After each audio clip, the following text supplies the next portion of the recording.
Warga Tanjung Rejo Jalan Dwi Kora, Kecamatan Medan Sunggal dihebohkan dengan adanya pembunuhan, Rabu, 10 Desember 2025.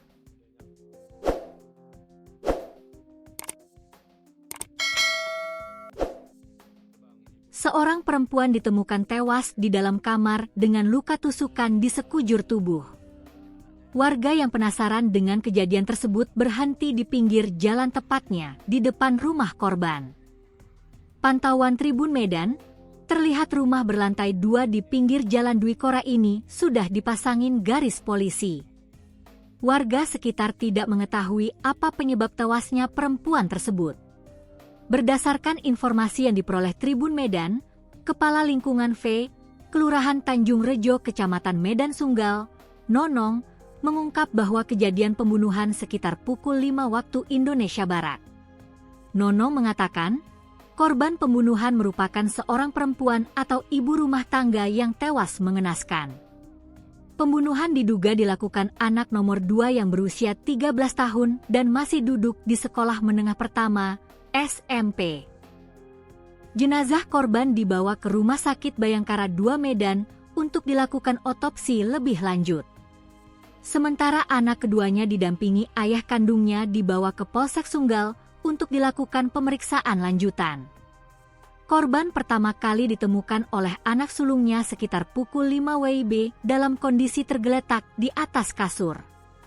Anaknya berteriak meminta pertolongan. Mendengar suara itu, suami korban segera turun dari kamar tidur di lantai 2, ujar seorang warga yang enggan disebutkan namanya saat ditemui Tribun Medan, Rabu, 10 Desember 2025. Melihat istrinya sudah terkapar, suami korban langsung menghubungi pihak Rumah Sakit Columbia.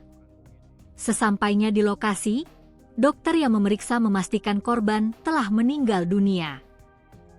Korban ditemukan dengan beberapa luka tusukan di sekujur tubuh dan darah juga terlihat berceceran di lantai, lanjut warga tersebut. Suami korban kemudian menghubungi Polsek Medan Sunggal. Beberapa saat kemudian, petugas bersama tim Inafis Polrestabes Medan tiba di lokasi untuk melakukan olah tempat kejadian perkara. Jenazah kemudian dibawa ke Rumah Sakit Bayangkara guna dilakukan autopsi.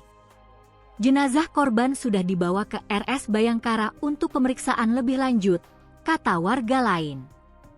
Hingga kini, penyebab pasti kematian korban masih dalam penyelidikan.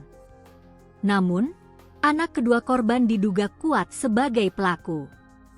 Diduga anak keduanya yang melakukan pembunuhan terhadap ibu kandungnya sendiri, tambahnya. Saat ini, anak kedua korban telah dibawa ke Polsek Sunggal untuk menjalani pemeriksaan lebih lanjut, didampingi oleh ayahnya.